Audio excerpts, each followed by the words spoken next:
Good afternoon. Thanks to all of you for coming to Brookings. My name is Jonathan Rausch. I'm a guest scholar in governance studies.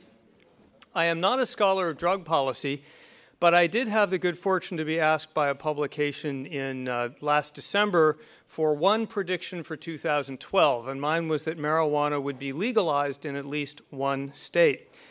That may, in fact, actually happen. It didn't seem as close as I thought, as it turned out to be at the time. We're here to talk about marijuana policy, which deserves a lot more discussion than it gets. We're also here to commemorate and celebrate the publication of an outstanding new book from Oxford University Press, three of whose authors are here today. Everything you want to know about marijuana policy in one place, smart and reliable, shoots right down the middle. My job is to give just a minute or two of context for the debate and explain why I think this is an extremely timely session today. Marijuana has been, as many of you know, federally prohibited since 1937. Some of you probably also know that arrests have doubled over the past 20 years, but still apparently not enough to have any increased deterrent value at all. In 2008, more than 40% of high school seniors had used marijuana at some point, exactly the same number as in 1995. I am a participant in the gay marriage debate. I'm a supporter. And we tend to notice a pattern where the country is far, far away from change, then approaches something that starts to look like a tipping point, and then you can see change very quickly. We may be at such a moment right now. Here are a few things that have happened recently. November of 2010, California's Proposition 19, which would have legalized marijuana, fails, but draws 46% of the vote, a very large number. Summer of 2011, Barney Frank and Ron Paul, an odd couple if ever there was one, both members of Congress, one R1D, introduce a federal legalization bill. Another taboo is broken. October of 2011, 1 month later, for the first time, Gallup finds support for legalization reaching 50% in the Gallup poll versus only 48% for continued prohibition. That's a big first. Incidentally, gay marriage hit that number in as recently as 2009, and look where we are today. June of 2012, Uruguay's president announces a proposal for a state-controlled, legally regulated cannabis market. November of 2012, that would be, for those of you not watching the calendar, next month.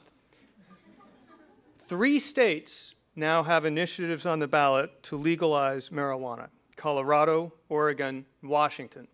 We'll hear some discussion of that today, but the smart money is that if you multiply the odds, chances are at least one of these will pass.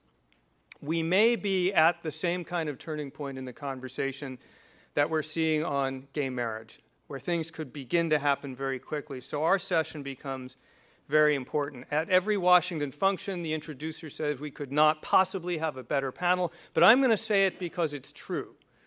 We really couldn't. Our moderator today and convener is John Walsh, who coordinates the Washington Office on Latin America's drug policy program since 2003 and has established the office as a key voice in the growing movement to make human rights and harm reduction central concerns of drug policy. We have 3 of the 4 authors of the book with us today. John Calkins is professor of public policy at the Heinz School of Carnegie Mellon University. Bo Kilmer is a senior policy researcher at the RAND Corporation, where he co-directs the RAND Drug Policy Research Center. He has a doctorate from Harvard University. Mark Kleiman is a distinguished criminologist, professor of public policy at the UCLA Luskin School of Public Affairs. He also blogs for the reality-based community, which you'll find at samefacts.org. We have a voice from south of the border, which all of you know is an extremely important place in this debate. Alejandro Madrazo is a law professor at CIDE University in Mexico, where he heads the Right to Health Project. He also has a law degree from Yale, but no one is perfect. Finally, Thomas Schelling. Talk about last but not least. We're very honored to have with us Thomas Schelling, distinguished professor of economics at the University of Maryland. You may have heard of him. He won the Nobel Prize for Economics in 2005 for his landmark work on conflict, cooperation, and game theory analysis. With that, I will turn the floor over to John Walsh and our participants, and thank you all again for being here.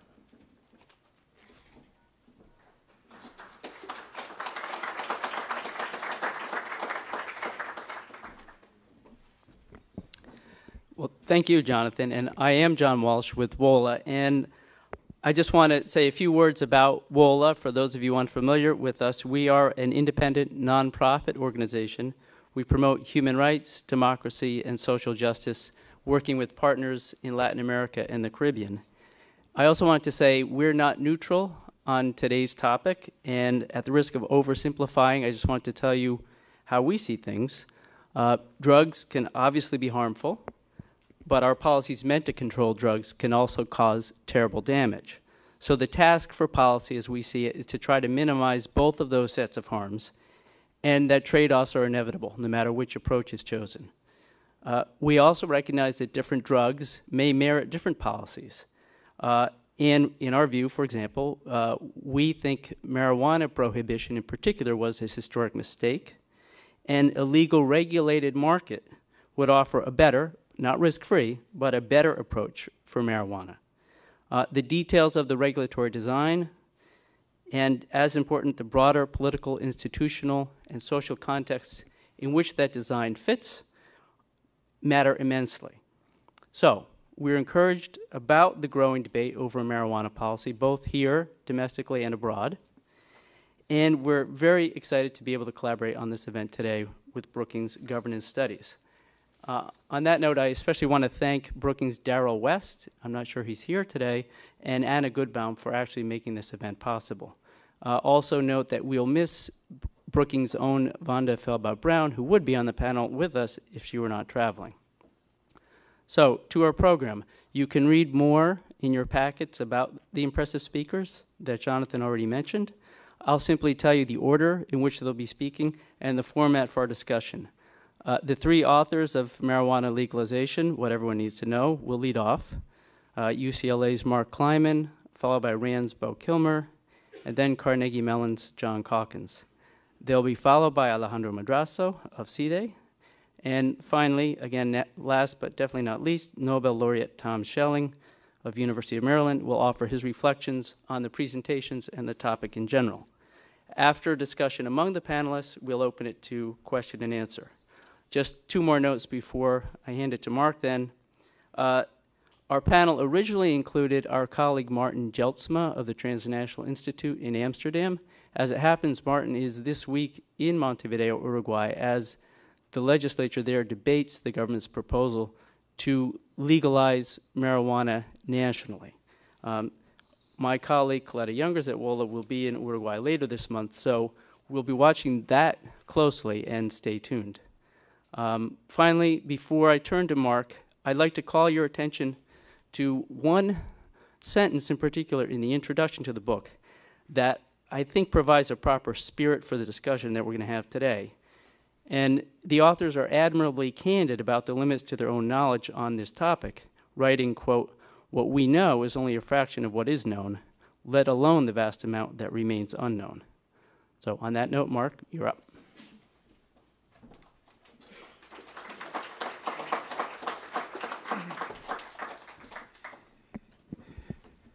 Thank you, John. It's always nice to be introduced as the exemplar of ignorance.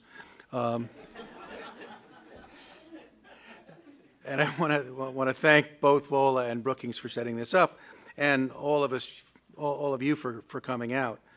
And I really want to thank Jonathan Rauch for the very kind introduction.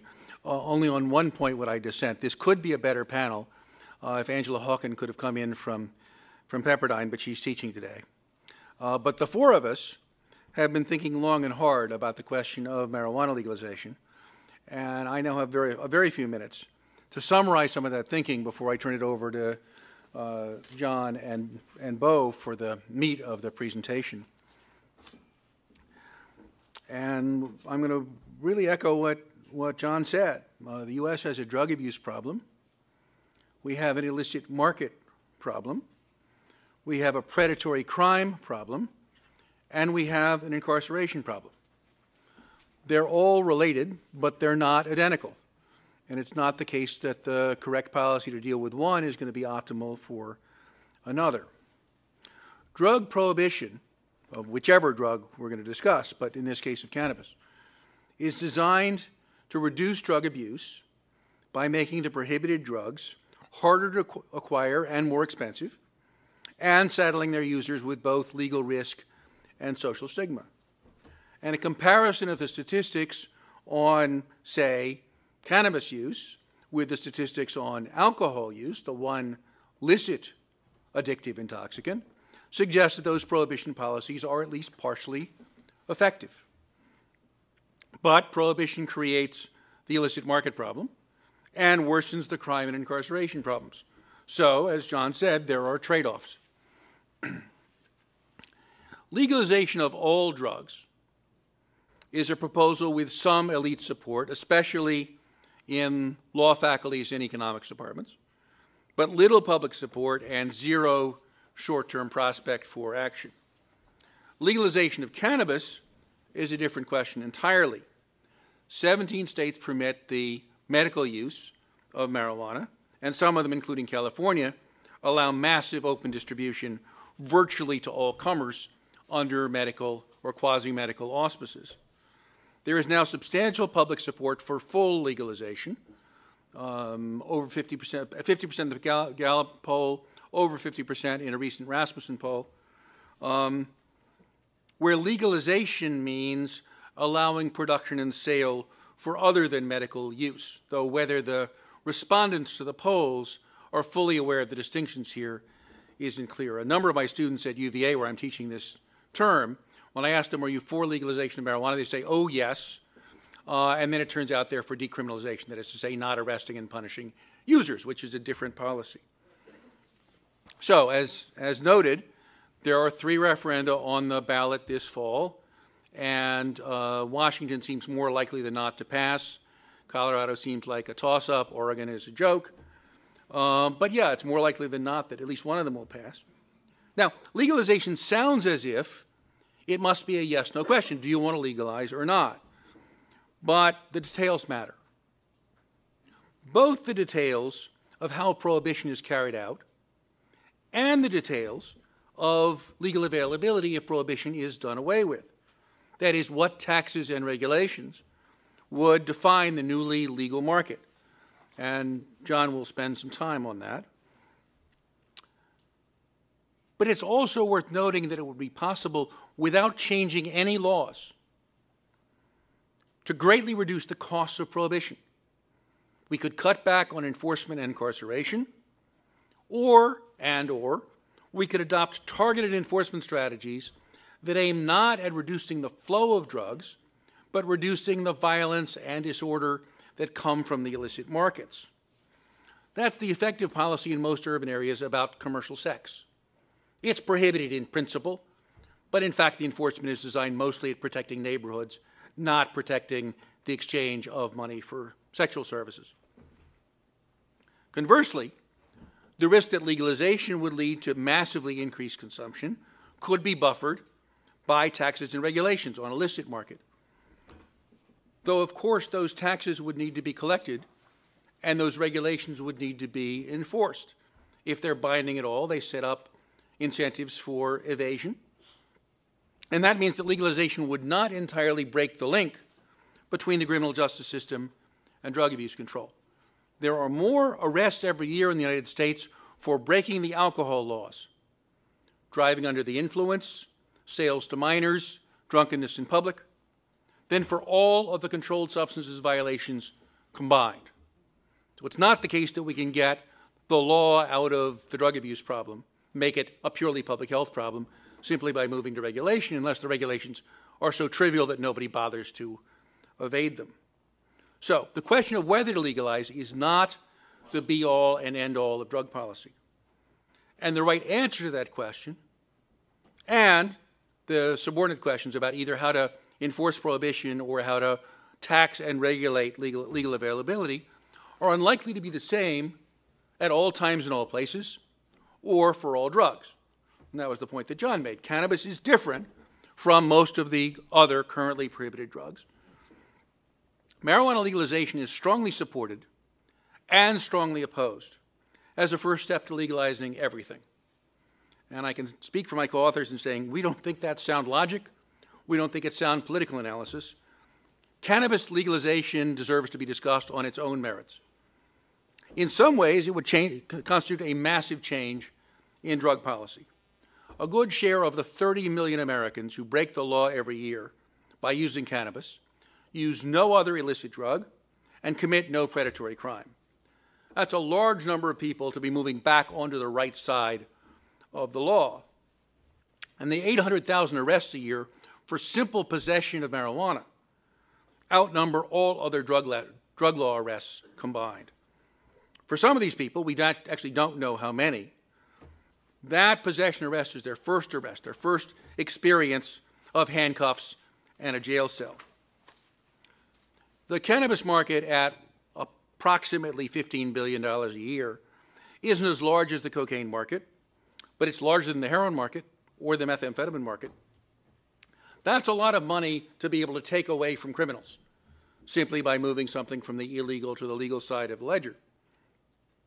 In other ways, legalization of marijuana would be a smaller change than legalization of other drugs. Cannabis plays a small role in predatory crime by users, a small role in violence against and among dealers, and a small role in drug-related incarceration. Marijuana had always been legal. 90% of the people behind American bars for drug law violations would still be there because they're being punished for some other drug. For most potential users, illegal marijuana is much easier to acquire than cocaine or heroin or methamphetamine. So the immediate increase in consumption as a result of legal availability might not be very large. But the medium-term consequences over 5 or 10 years of full-scale commercial legalization, more or less on the current alcohol model, which we think is the most politically likely outcome of the legalization debate, not necessarily the best policy, but the one most likely to actually emerge, and the one that's actually on the ballot in Washington and Colorado. The medium-term consequences are hard to predict. Analogies are often helpful, but the Netherlands and California provide only limited insight into what might happen if marijuana use were not only freed from legal risk and perhaps from pre-employment drug testing, but given the full commercial promotion treatment now given to beer. You can imagine Bud versus Bud Light on the Super Bowl in a completely different tone. And under those circumstances, there's no reason to exclude the possibility that marijuana might approach alcohol in the prevalence of consumption and the prevalence of abuse, which would mean about a 5-fold increase from current levels. That is to say, a legal cannabis industry might prove just as skillful as the legal alcohol industry in promoting the intemperate use that drives the sales volume. And we may get to find out just how good they are at that. Now, say heavy cannabis use did soar. How bad would that be? Again, it's hard to say. If, as a matter of principle, if you want to follow John Stuart Mill and ignore the damage that marijuana abuse does to users and their families, and consider only external harms, then the damage would not look very troubling. And, of course, there would be gains as well as losses. Harmless pleasure, at least, for millions of new users and millions of current users suddenly freed of legal risk and social stigma and allowed a wider range of consumer choice. But if we include the problem that drug abuse causes for the people subject to it and their intimates, then a massive increase in consumption doesn't look quite so benign. Right now, about 3 million Americans would tell a survey interviewer that their marijuana use is seriously interfering with their lives. If that number rose to the alcohol level, which is more like 15 million, That would not be a small amount of added suffering. And what about the interaction with alcohol? By most measures, cannabis use is much less damaging, even heavy use, cannabis use, much less damaging than heavy drinking, both to users and other people. So if marijuana proved to be an economic substitute for alcohol, if more heavy smoking meant less heavy drinking, that would represent a net social gain, probably a substantial one. And that's the implicit argument for legalization in some quarters. But what if instead the two drugs turned out to be complements, either simultaneously or over time? That possibility is not excluded by the data.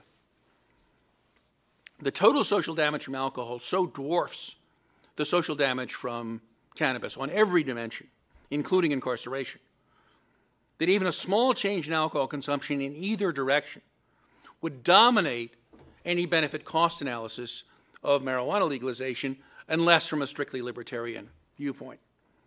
The fact that we don't even know the sign of the effect of cannabis legalization on alcohol abuse ought to give us pause. Given the massive uncertainties, dogmatism about whether legalization in general or some specific legalization proposal is or is not a good idea seems to us unlikely to be justified. So we urge people to broaden their priors. The net benefit or cost is going to depend, again, except from a strictly libertarian viewpoint, on hard to specify trade-offs and hard to predict unknowns. Decisions have to be made, even in the face of uncertainty.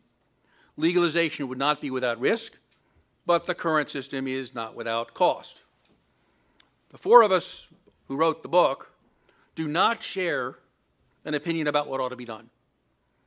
We do share the belief that the questions are hard and complex rather than easy or simple, and that any changes should be made in an experimental spirit, with provisions for modifying new policies in the light of experience. It's been said that no battle plan survives contact with the enemy. We also believe that doing calculations is more helpful than shouting slogans. As it happens, Bo Kilmer has some calculations to show us. Thank you.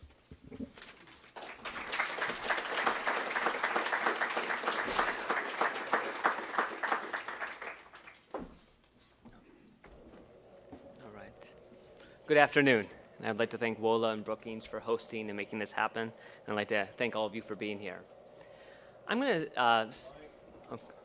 going to make about 4 or 5 general points about marijuana legalization, and then I'm going to hand the mic over to John Calkins to talk more specifically about the 3 initiatives that are on the November ballot. And he will also be discussing the possible federal responses if one of these initiatives actually does pass. A lot of what we're going to be talking about is in our book, but it's also, a lot of it is also based on 2 RAND reports that came out in 2010 that were about marijuana legalization in California. The first point I want to make is that if one of these states or some other country actually legalizes marijuana, they really will be breaking new ground. Now, when we talk about legalizing marijuana, we're usually talking about removing the prohibitions on production, distribution, and possession of marijuana. Sometimes there's discussion about having taxes and regulations, but that doesn't necessarily have to be the case. Now, as Mark said, that's very different from decriminalization. When people talk about decriminalization, they're typically referring to reducing the penalties just for possession. For example, what California did in January of 2011. Possession of marijuana went from being a misdemeanor and a $100 fine to being a $100 fine and a citation. These are very different.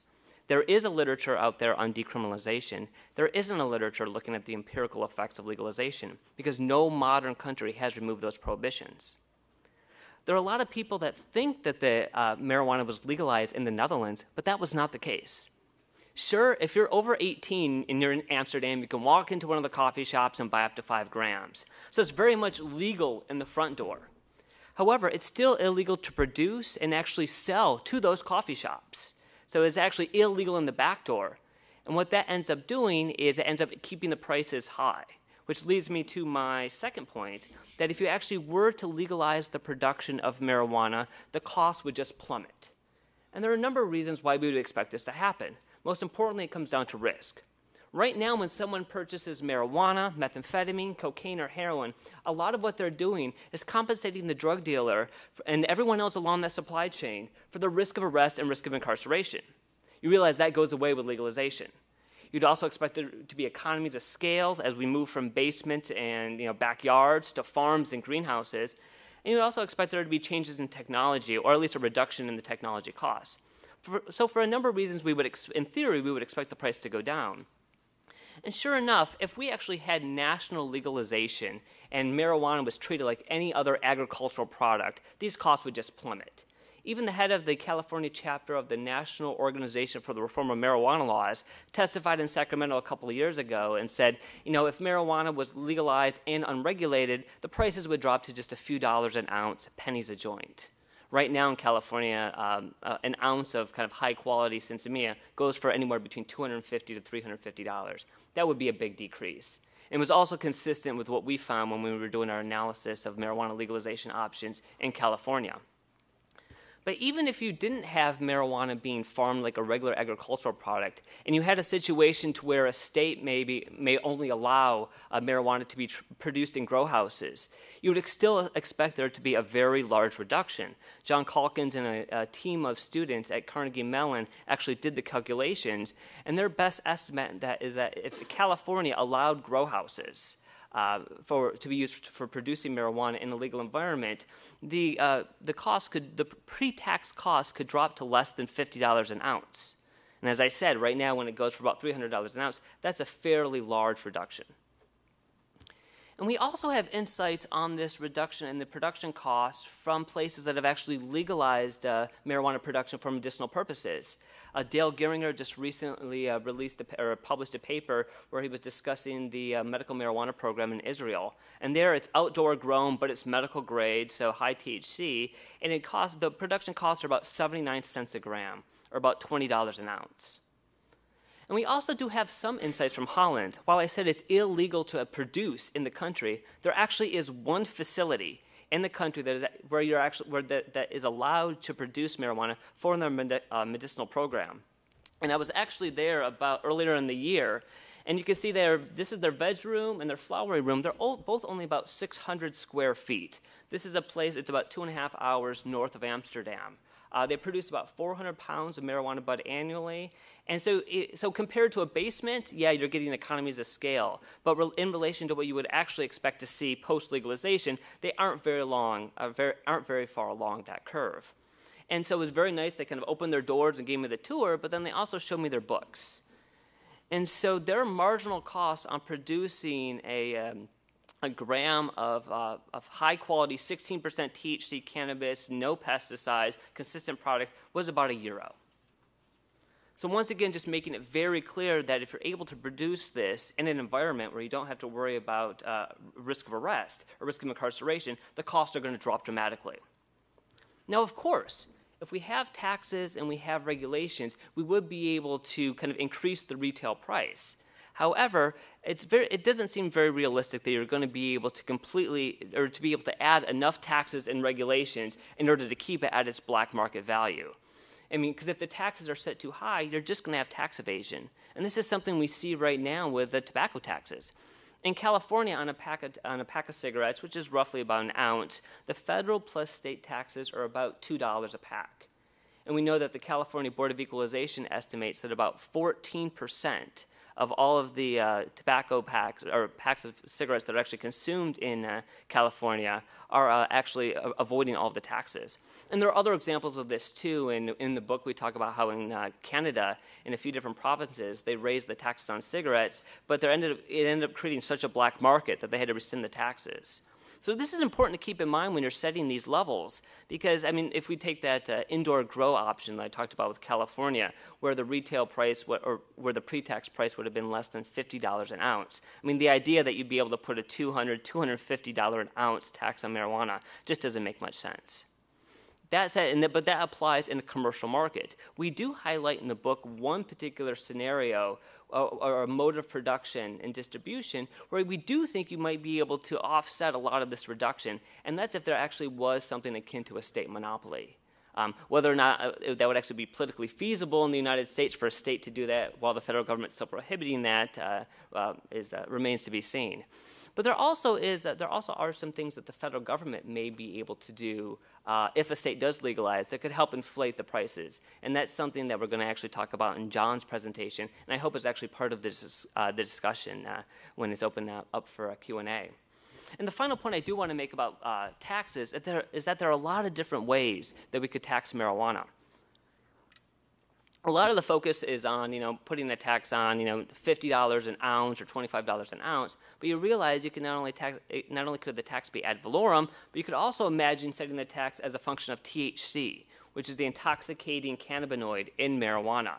Just as if many states, they have different taxes for beer, different taxes for wine, different taxes for hard liquor, one could imagine developing a taxation regime which would actually be a function of, which would be a tax on THC, or potentially a tax on some of the different cannabinoids. There are other cannabinoids besides THC that are in marijuana. So for those jurisdictions that are thinking seriously about this, there are a lot of options just besides taxing by weight. And the final point I want to make is with respect to the criminal justice costs. And yes, legalization would reduce the cost to the criminal justice system, but it would also reduce the costs imposed by the criminal justice system. We know that for those individuals that are arrested and convicted, that is a cost in and of itself, and that should be part of this discussion. As Mark said, most of the people that do get arrested, they don't spend time behind bars, maybe a night in jail, depending on the state. There aren't a lot of people in prison for marijuana legalization or for marijuana selling. But it's important to note that those convictions impose real costs.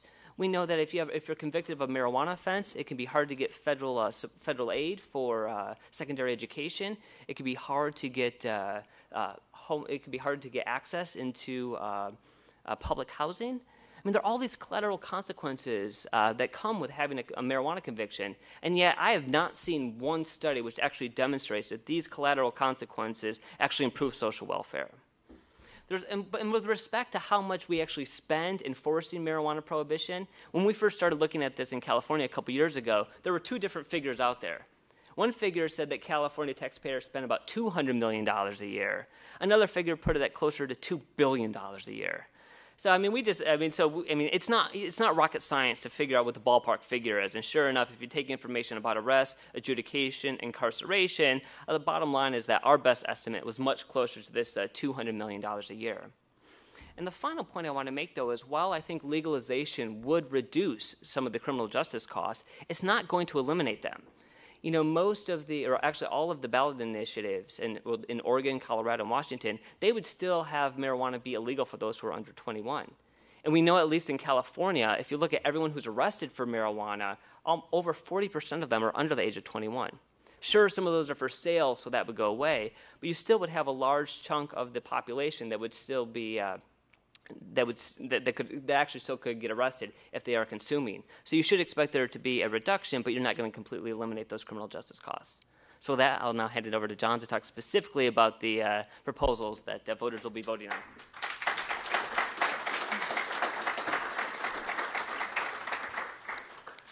Thank you, Bo, and thank you again to the organizers.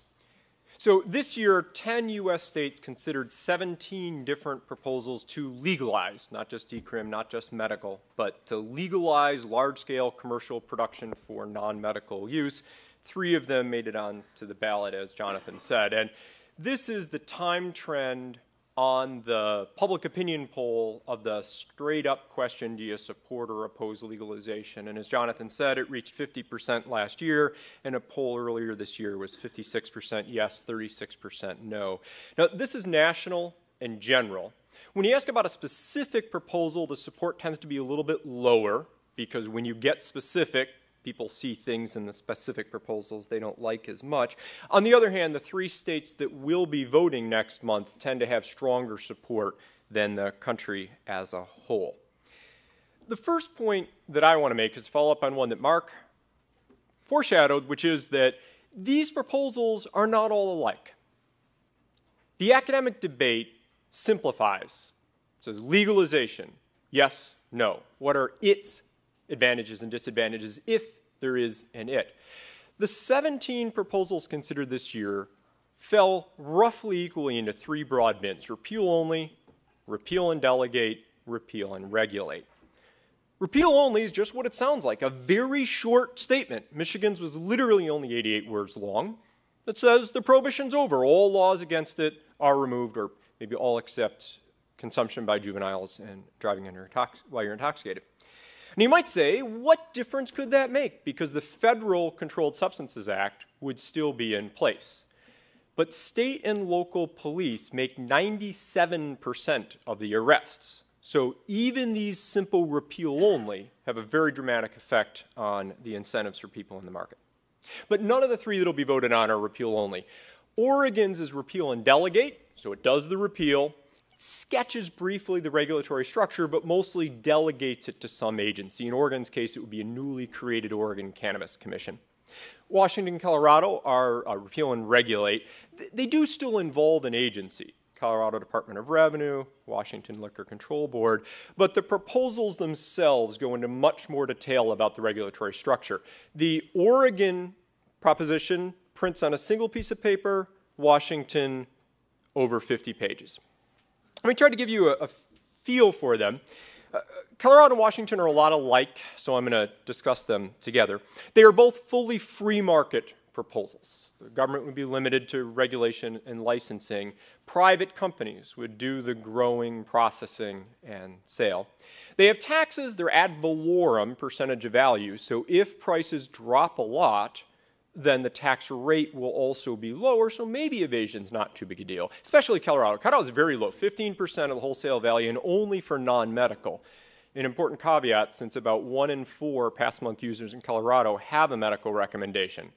So they could buy with no tax, and if they provided 3 friends, then that revenue goes away. Washington has 3 different 25% levies at 3 different market levels. Both earmark some of these tax revenues for feel-good causes as a way of garnering support and perhaps making a sort of poison pill to make it harder for the federal government to seize the tax revenues as the proceeds of illegal transactions.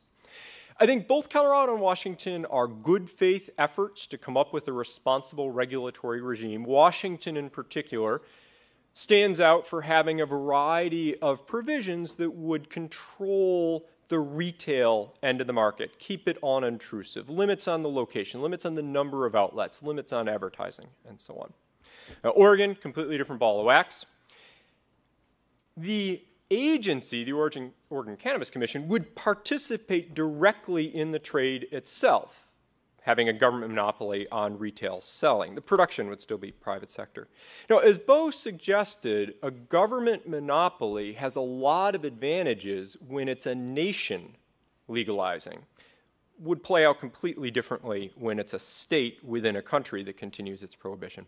And the Oregon proposition is a lot of language that is aggressively pro-industry. Most notably, it literally builds in regulatory capture. The Oregon Cannabis Commission would be the government agency responsible for controlling the industry, doing things like preventing diversion to the black market. But by design, 5 of the 7 commissioners would be selected by the growers, who of course would have a direct incentive to have diversion happen. And they ban local opt-out, so you couldn't have an effect, a dry county.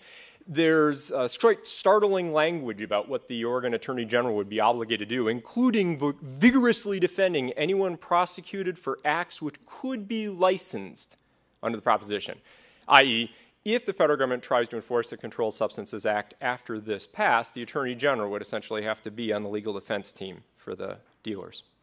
The mention of the federal government gets me to my second main point, which is that when you try to figure out what would happen if one of these passed, what would happen to price, what would happen to use, what would happen to market structure, it's very hard to forecast the future. It always is. But a particular challenge is trying to figure out what would the federal government do. And the federal government has at least 3 broad tools. One is judges could rule that portions of the propositions are preempted because they positively conflict with federal law. Now, we are not lawyers. It is not clear how this will play out in court. But a guess is that a state store staffed by state employees would be found to positively conflict, and so that would effectively be voided. It would be like that portion of the proposition didn't pass. On the other hand, Colorado and Washington would only have the state government involved in licensing and regulating, which are activities that the states already do for medical marijuana, and that has survived court tests in at least the state courts. A second thing the federal government can do is hire a lot more enforcement agents and try to fill in for the missing state and local police. Now, I mentioned earlier that 97% of arrests were by state and local, which is true, but when you're thinking about prices and market structure, it's really the sales arrests that count. For that, it's 90%. And this graph is supposed to give you a visual feel for those magnitudes. So the bar on the far side over there is the number of DEA marijuana sales arrests each year. The other bars are state-specific, the yellow portion being the arrests by state and local police. So if Montana legalized, they considered it, they're not voting, it was considered, the DEA would have no trouble filling in for the missing state and local police. If California legalized, different ball of wax. For the states that are actually voting, somewhere in between. The third thing that the federal government could do is to write letters. The U.S. attorneys could write letters, say, to the landlords of the facilities and say, you know what? Your tenant is violating federal law. You should stop that, or we'll seize your building. This tactic has been used against dispensaries to good effect. Not surprising, the landlords do respond to this. And this is a very inexpensive tactic. Costs nowhere near as much as hiring lots and lots of agents. And I want to use this idea of letters to make a point that Mark alluded to, which is the details of the propositions matter. And they matter in all kinds of places, but let me pick this up with the letters. I think it's possible that this letter strategy could quash the licensed, regulated aspect of the industry in Washington, but not in Colorado because of a very subtle wording difference. Washington would license individual locations, one license for each location, and the location has to get reported to the state. There's the mailing list for the letters. Colorado speaks of licensing facilities, but facilities are defined in the proposition as entities with no limit on the number of physical locations in which they could operate in and no requirement to report the location to the state government. Now, it's possible that the Colorado Department of Revenue would add in those kinds of requirements, but if they didn't, then the federal government would be able to go send out a bunch of investigative agents to find the locations, but if they were hidden, that would take a lot more work. I also want to use the idea of the letters to illustrate another general point, which is that the federal government will have some very difficult choices. So let's imagine that Washington passes the proposition, and it would be possible to quash the licensed regulatory structure cheaply. That would not quash the repeal part of repeal and regulate. The absence of the state and local police happens irrespective of the existence of the letters, and so for the reasons Bo suggests, the price drops a lot, presumable use goes up. If you do have the regulated structure with these 325% taxes and the restrictions on retail outlets, that could take some of the edge off of the price decline and the increase in use. But the federal government might not be able to do nothing. That might not be politically possible. So the thing that it would be easiest for it to take down is exactly the thing that would take some of the edge off the increase in use. So what should the government do? And if it does nothing, for a variety of reasons, other states might follow suit. And I want to close by illustrating just one example why there might be dominoes, because it gives me a chance to make the argument that any one of these propositions would affect the market throughout the country. And so for this exercise, I want you for a moment to imagine you're a wholesale marijuana dealer in New York State. You're currently sourcing from Mexico or California or Quebec. If Colorado legalized, you would rather source from Colorado. It would be cheaper, and potentially your risk of arrest would be less, particularly if you had one of your employees get a license to be a marijuana store, so you had a right to make large purchases. And now and by the way, if you sort of do the math, this would allow you to get your marijuana at about 25% of the current wholesale price in New York.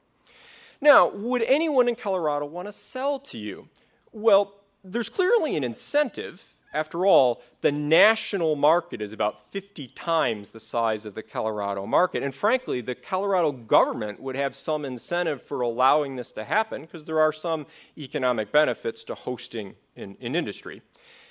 But furthermore, you are already buying from someone. And that someone that you're buying from would have an incentive to move to Colorado because their enforcement risk might be less if they were simultaneously a legal licensed producer selling some into the legal Colorado market, but simultaneously having other locations not reported producing for sale, especially because if you were selling to the lackey of the dealer who had a store license in Colorado, you could say, I had no idea it was going across the state. So at any rate, it strikes me, plausible that this kind of thing could happen, and if you run through the numbers for all the states, you get a map that looks like this for the potential price declines throughout the country in the long run. This would not happen in a year or two. It would take time for the industry to grow up to the point where it could put this downward pressure on prices. But let me summarize. Marijuana legalization would be unprecedented. As Bo explained, hasn't even happened in the Netherlands. It is entirely possible. As Jonathan said, the poll numbers are there. It would be a big deal. It would affect markets and use throughout the country, not just in that particular state. Exactly how is really hard to say for a variety of reasons, including the inability to figure out what the federal government would do, and the federal government would have a heck of a dilemma on its hands. In fact, if I were the moderator at tonight's presidential debate in Denver, which focuses on domestic policy, I would love to ask the candidates what would they do if the proposition passes next month.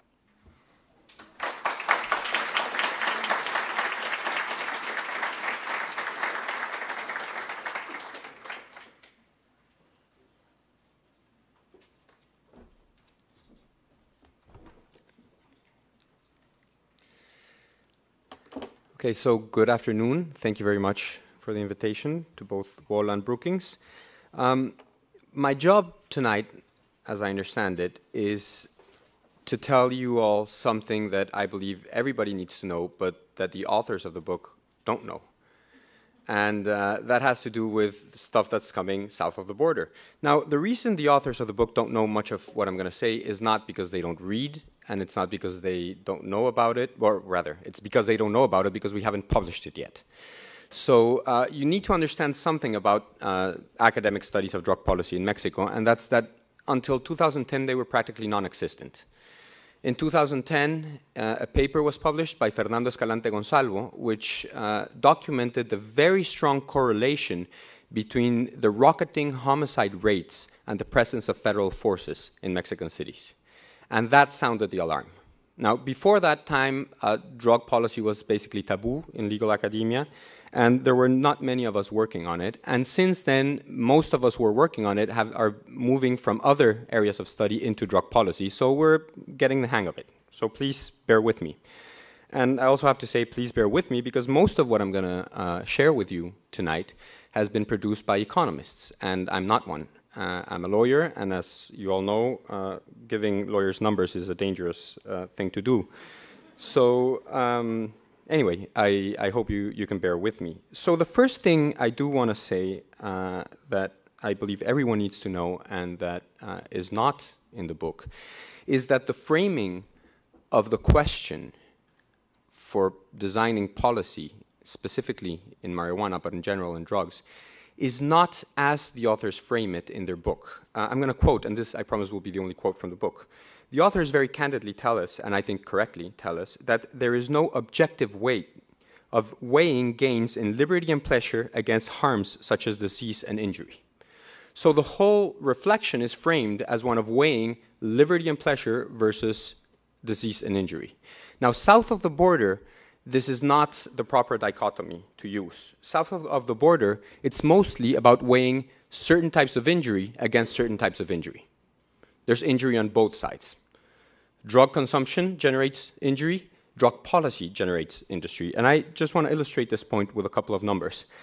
This is a comparison between the number of deaths since 2007 that are directly attributed to drug consumption and directly attributed to violence generated by the black market. And this means either conflict between the warring gangs or conflict between a warring gang and the federal government.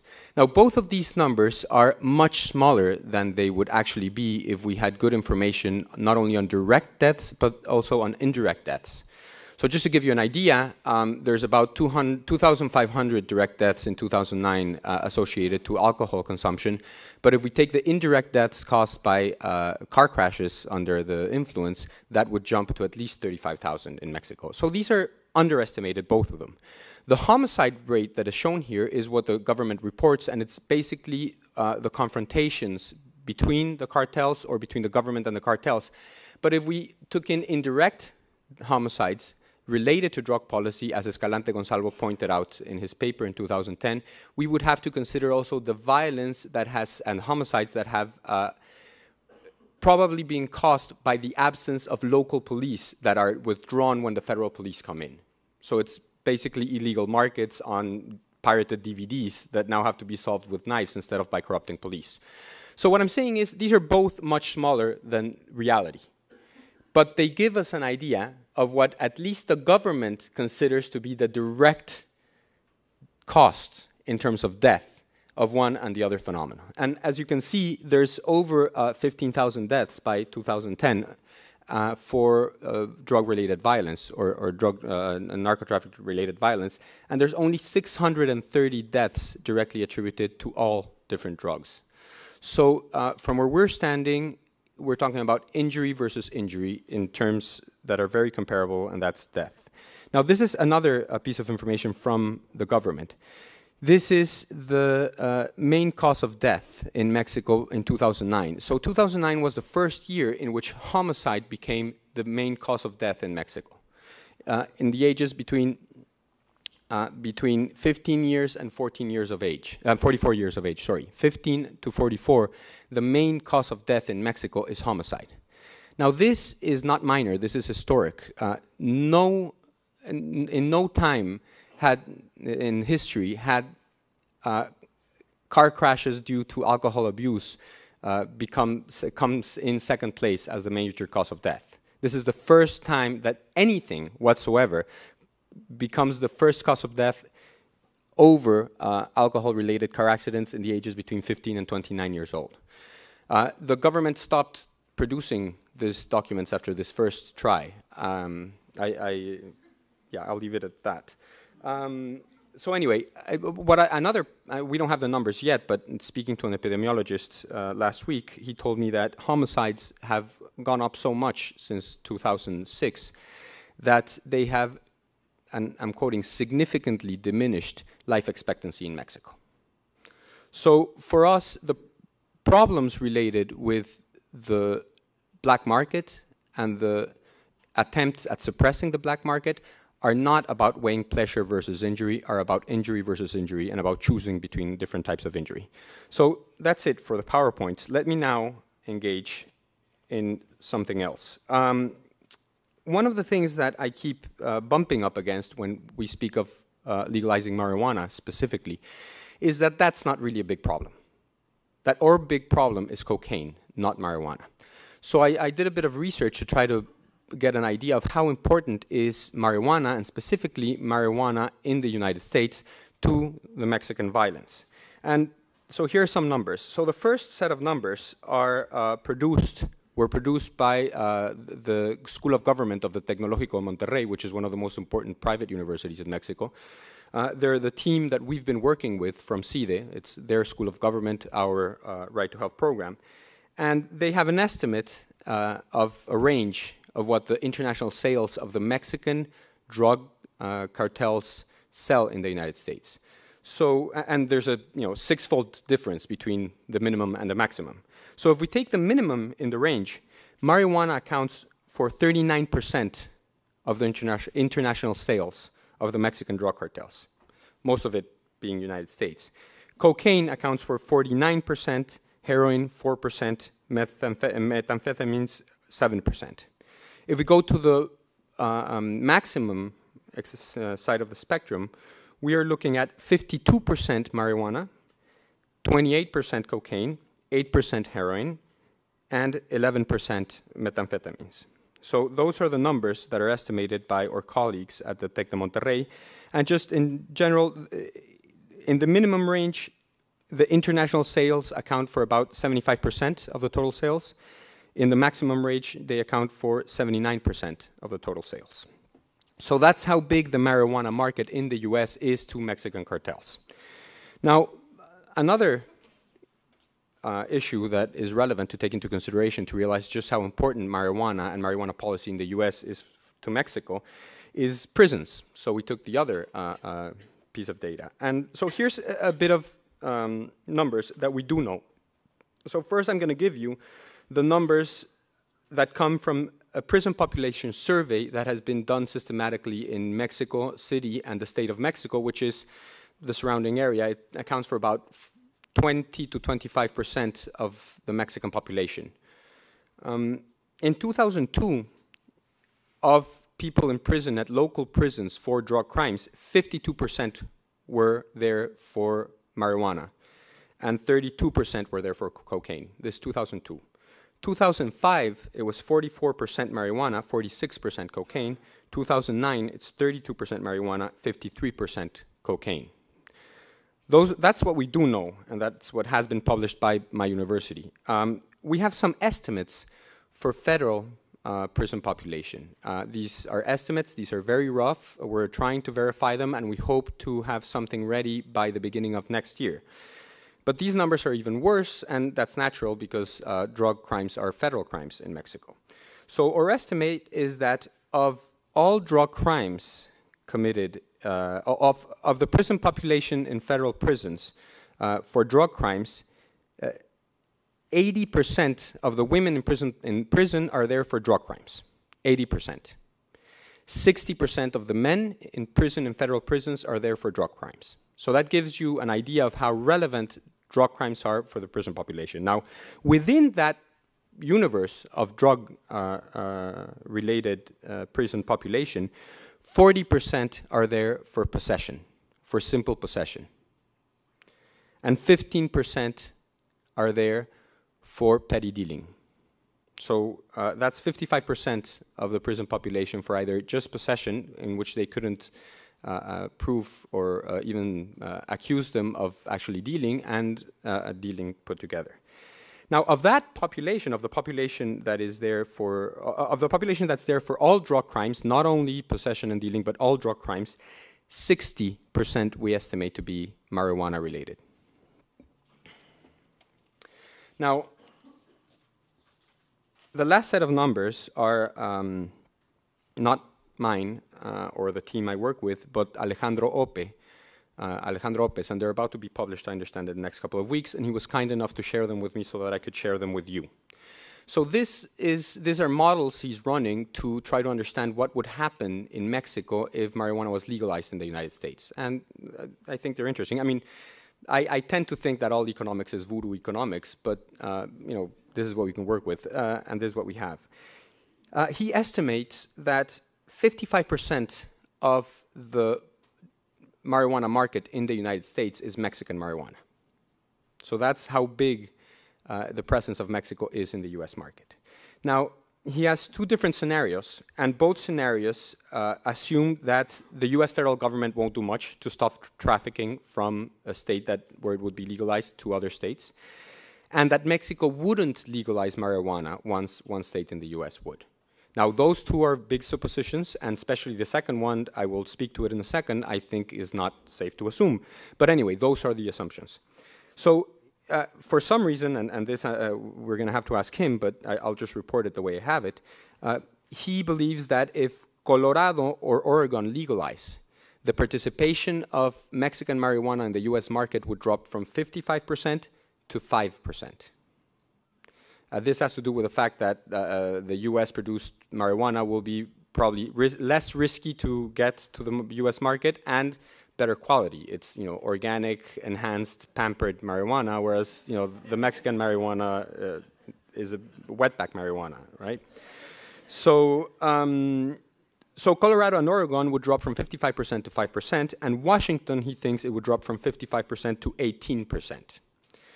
Now, the loss of the international sales for the cartels would represent or rather, this would represent a 21% to 28% loss in international sales for the drug cartels in Mexico.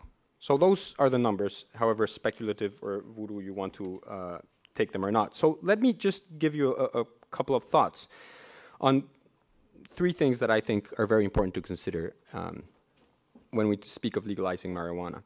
So one is, well, I'll limit myself to two because I'm on time. One is, what would happen politically? I think politically it would be gargantuan in Mexico and Latin America. I think it would open up a space for seriously thinking about policies that are oriented towards our needs, our health needs, which they're not right now. Most serious discussion is cut off very quickly by saying, well, there's no point in discussing this because if the US doesn't legalize, we can't legalize.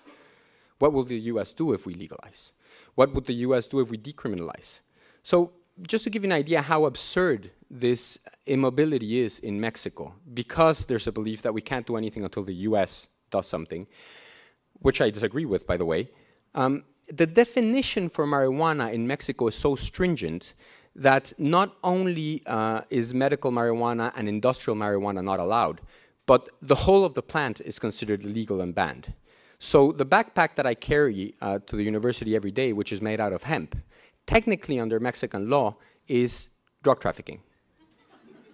Now, of course, I haven't been pursued, even though I confess this every time I can in public. But as a lawyer, I do want to emphasize this. Technically, according to Mexican law, I am a drug trafficker every single time I go to school and carry my laptop in my hemp backpack. So opening up a space for serious discussion is relevant, and it's something we would very much appreciate. Now, economically, there's two things that I want to say. If Alejandro Lopez's estimations are correct, this would actually mean that legalizing marijuana in the United States, even if it's just one state, would considerably reduce the income of the drug cartels between 21 and 28%. So that's good news, right?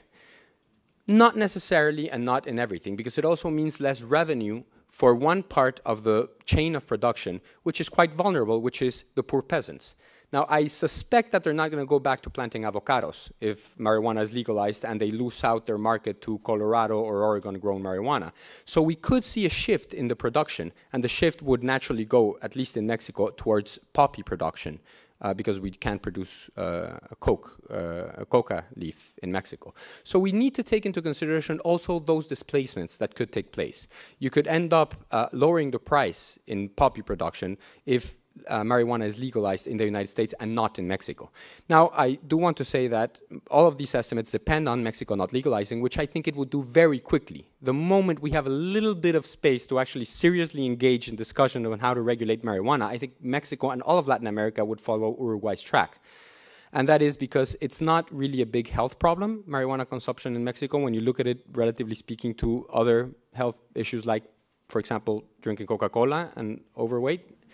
And so I do think that we would move towards regulation of a market, and that would balance out again the advantages of Oregon-grown marijuana, and would probably nullify a lot of the effects that I was mentioning, for instance, moving towards poppy production. So I'll leave it at that, and I hope I gave you something that everyone needs to know and that the authors hadn't told us yet.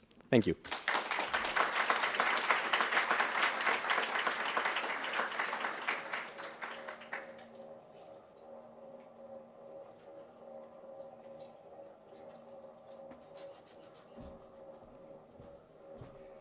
We haven't discussed the book very much. It's this marijuana legalization. I want to spend a few minutes describing the idea behind the book and where it came from. And then I want to ask Mark Kleinman and his other authors how in the world they ever wrote the book.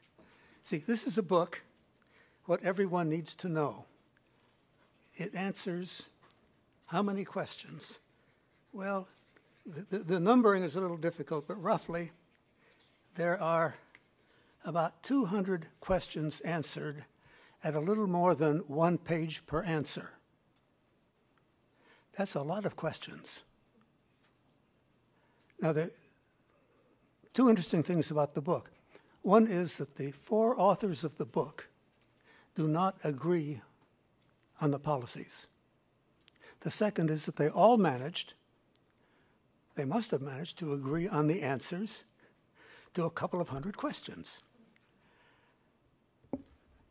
I wonder who thought up the questions. Did they just sit down and dream up all the questions they could, or did they go through the literature and write down every question they came across? When it was time to develop answers to the questions, did they simply parcel out the questions and everybody took one and everybody agreed that we won't dispute what you do with your question? Or did they sit down and work out the answers to all the questions and then assign somebody to write it up? How did it work?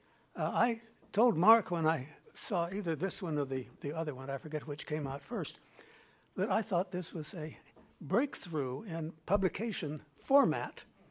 How did he ever think of it? And I think he told me Oxford University Press had already thought of it, or somebody had thought of it, and Oxford University Press had done it before. And I think this is such an extraordinary new kind of policy presentation that I want Mark and any of the rest of his authors to answer these questions. How did you get the idea? How did you get the questions? How did you decide on the answers? Did you dispute over the answers? How come you can disagree eventually on your short policy chapters at the end of the book, while you managed apparently to agree sufficiently on each specific answer that there are no, what do you call them, no footmark dissenting comments by anybody on any answer to any question.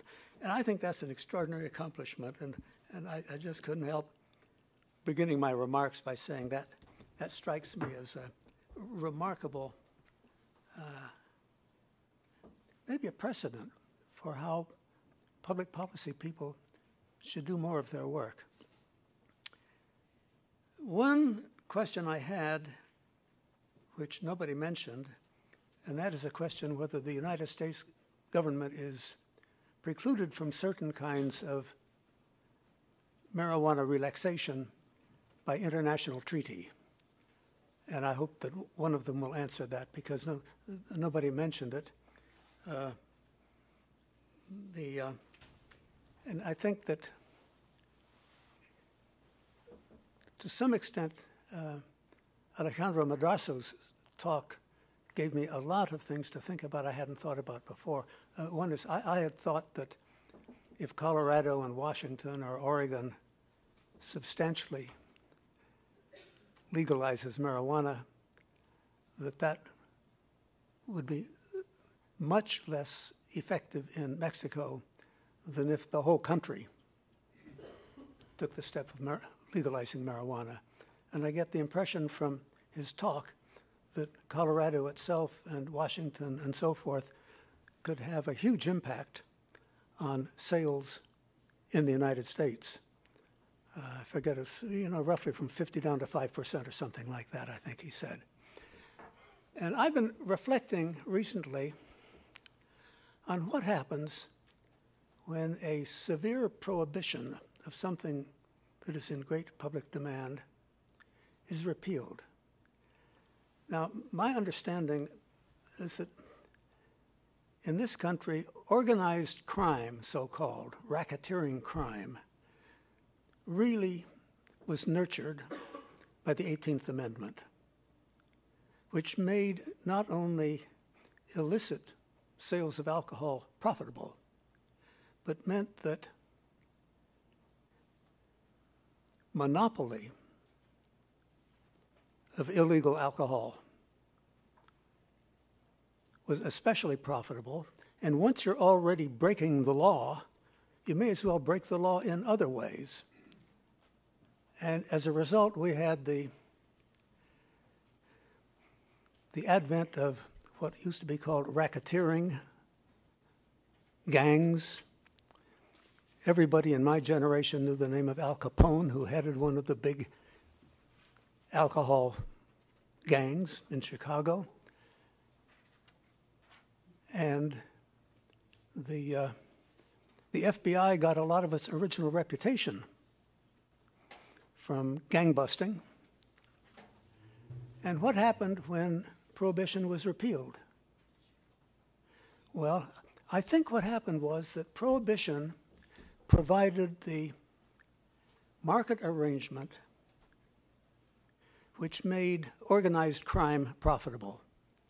Where organized crime is monopoly crime, very often the crime of extortion, usually the crime of extortion. During original Prohibition, the basic crime was importing or manufacturing and distributing and selling alcohol. But the part of the crime that got the most attention, which was the killings in Chicago and such places, was essentially warfare between dueling monopolies who sometimes came to market share agreements and sometimes came to massacre to settle a dispute. When alcohol disappeared as a market, it had provided, in my judgment, the market basis for the development of an organized crime infrastructure, you might call it. Because when the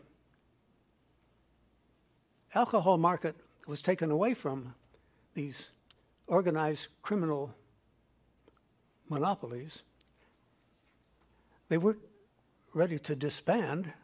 They had spent 15 years organizing, developing methods of operation, and they weren't about to dissolve, so they went largely into the extortion business, preying on restaurants, bars, whorehouses, bookies, drug dealers.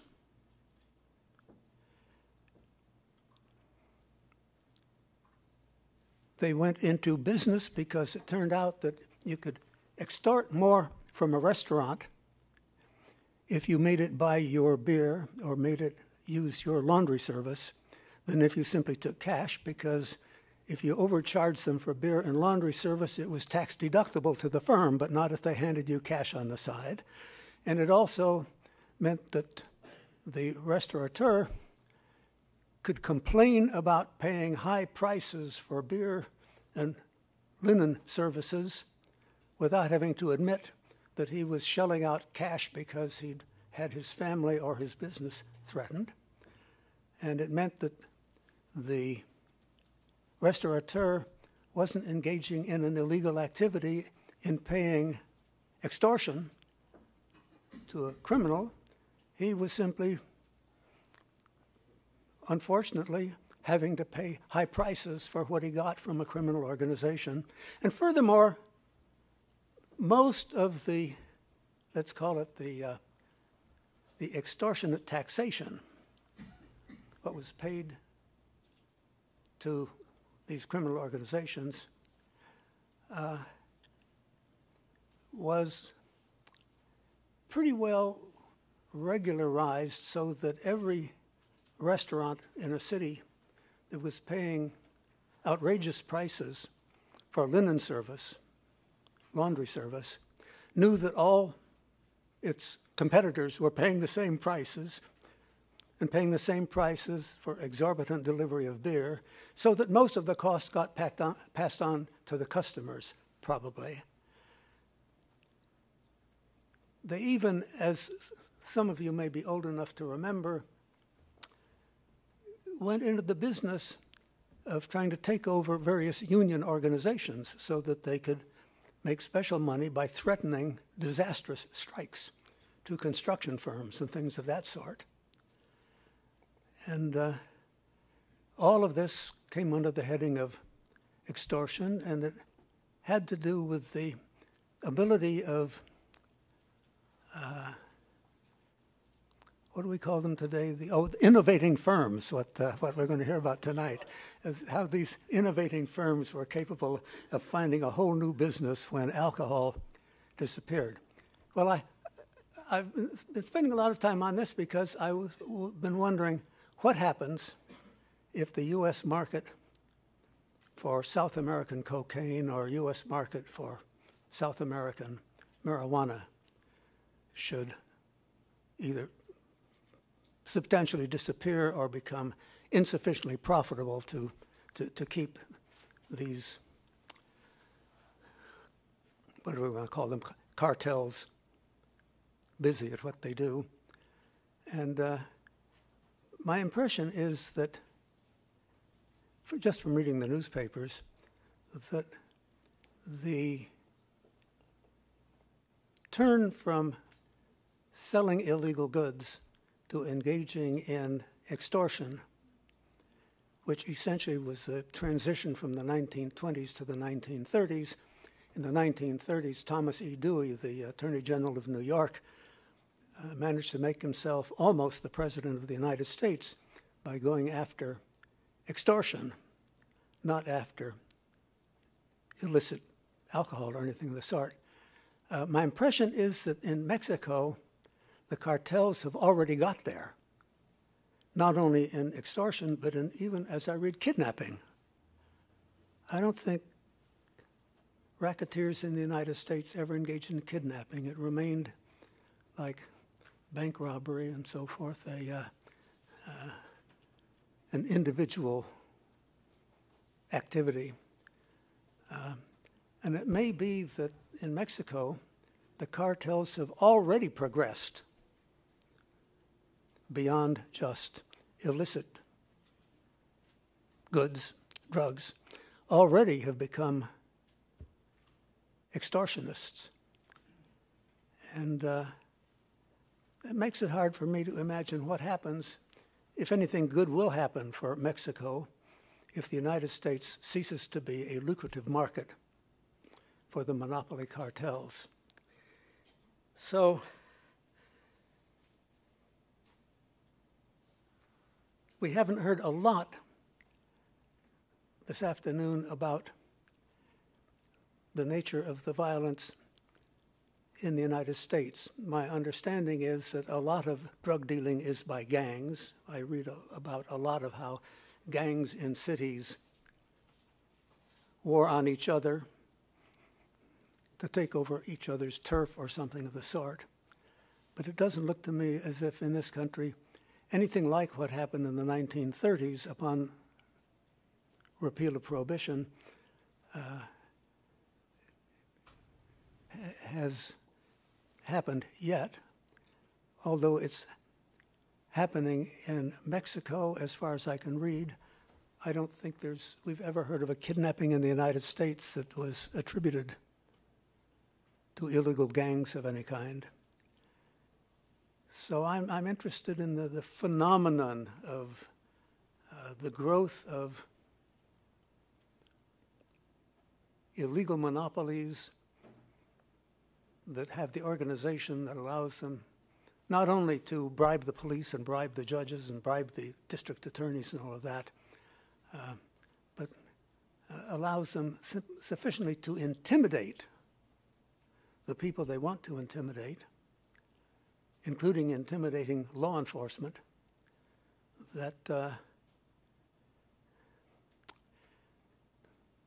they are a threat to social order. Well, I think I've used up my 12 minutes. Thank you.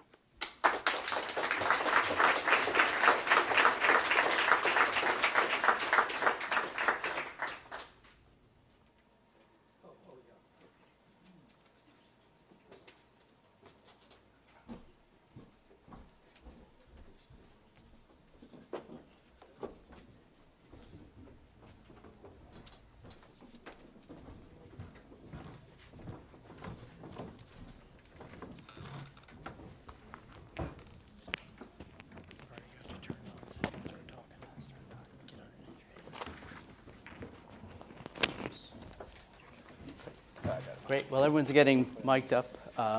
We'll begin because we're we have less time now than I thought we might, but Tom gave us a lot of questions right off the bat in his comments. I would summarize some of them, give them to the panel, and then add a couple of my own, and then we'll open it up after we hear back. To summarize some of Tom's questions, the incubator effect with regard to organized criminal groups that prohibition provides, while the criminal groups aren't necessarily going to disappear once prohibition ends, let's assume. So what happens? We can talk about it in terms of Mexico, but not only Mexico. Another important question, it is addressed in the book, but we haven't talked about it a lot. What do the international conventions say about legal regulated markets for currently prohibited or controlled substances, as in efforts in Uruguay, for instance, with cannabis, and what would it say about even state-level initiatives to do the same? That's another question I could comment on myself. How did the authors go about composing this book in terms of agreements, disagreements, questions to focus on? I have a particular question myself, which is the prospect for large increases over time in marijuana consumption in the event of a legal regulated market. Much was discussed in terms of price mechanism as a key factor, which obviously makes sense. I wonder if you could talk more about the other mechanisms that may mediate that, both in terms of social norms, culture, institutions, politics, regulations themselves, that in the long run have to come into that equation. And in general, I'd say the discussion made me think, avoid the maximalist claims one way or the other. There's a lot of costs and benefits both ways to be evaluated, so it's better to be eyes open about what they are before you jump in. So I think we have a good start in that discussion already. So I turn it to, in particular, the question about how did you compose the book, and then as you wish, take up these other questions. Well, I should probably do how we composed the book. We doled out chapters for first drafts, but every chapter was reviewed twice by every other author just to get to the second draft. Then there were selective re-reviews before it was sent out to other people. When other people commented, we all reacted to it. So first draft was only a small piece of it. It was really joint work. How do we disagree on the conclusions when we agree on the 150 or 200 questions? Basically different values. We have the same judgments about the quantitative projections of consequences, modulo great uncertainty, but we have different values, and that leads us to different conclusions. As the answer of how it worked, the trick is to start out with 4 authors whose stake in their relationships with one another is greater than their commitment to any particular answer. And a first author who's a fairly skilled negotiator. So the benefits chapter changed somewhat under John's encouragement. But yes, this was an Oxford format.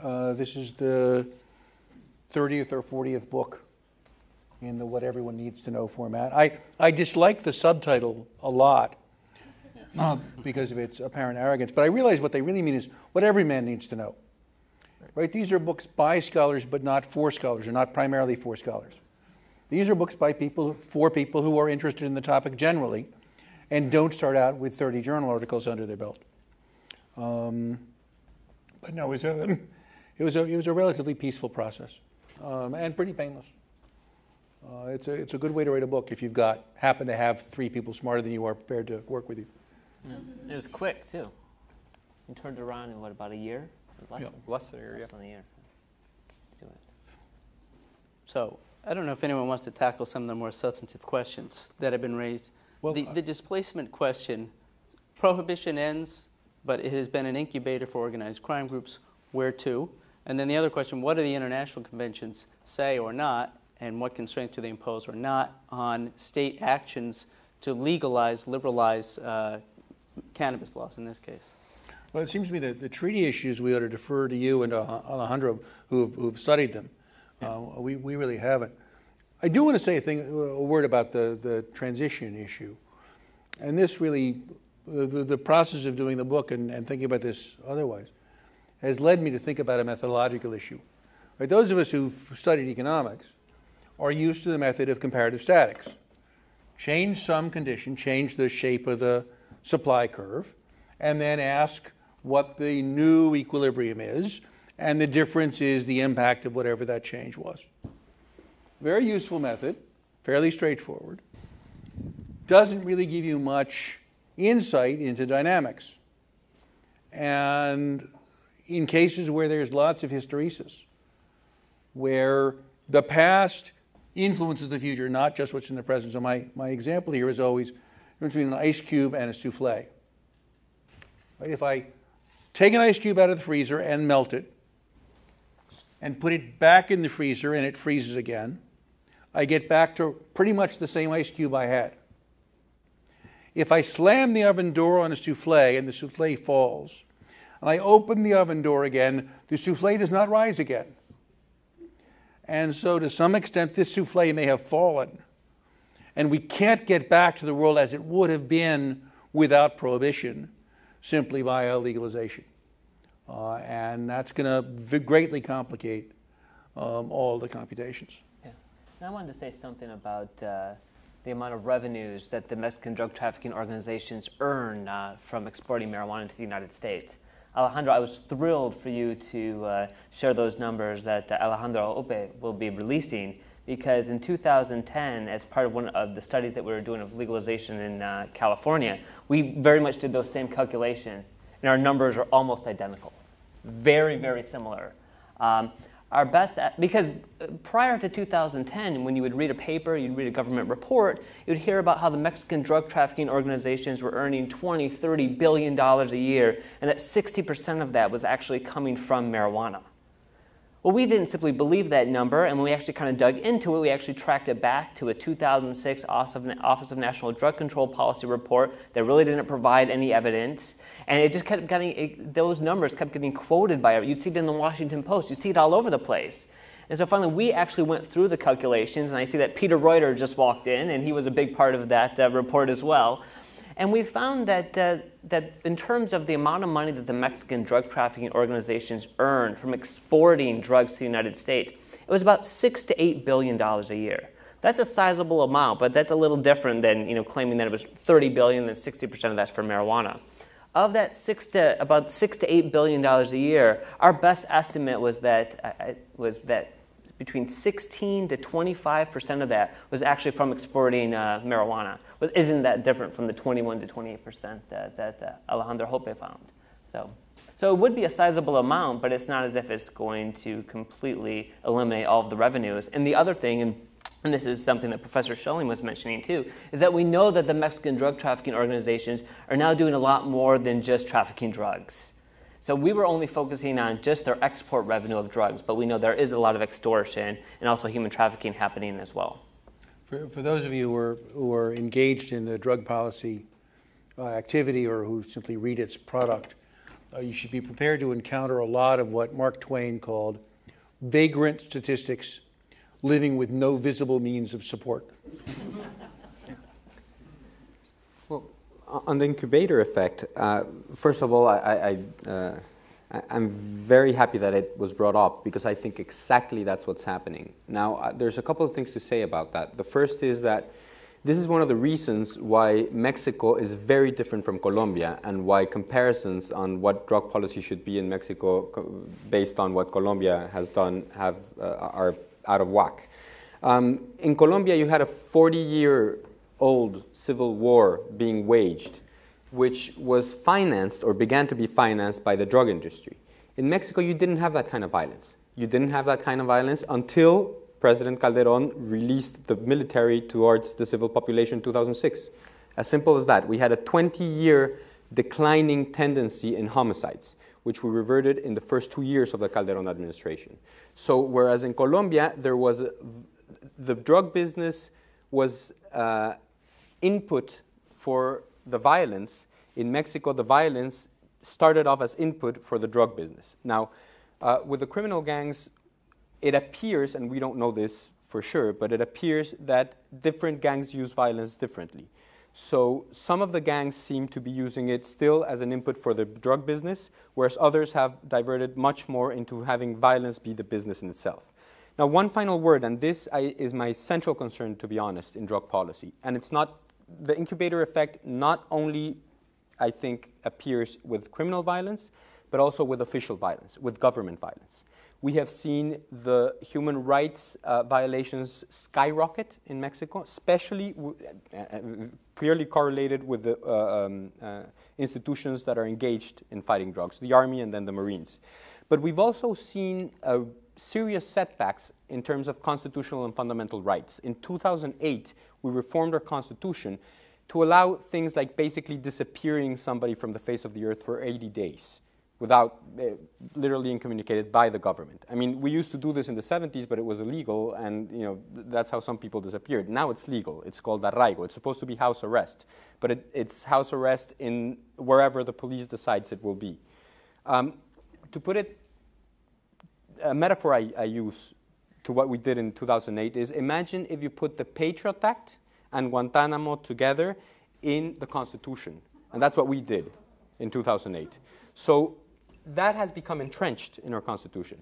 But also budgets tend to become entrenched. We have increased our security spending sixfold in the last 6 years.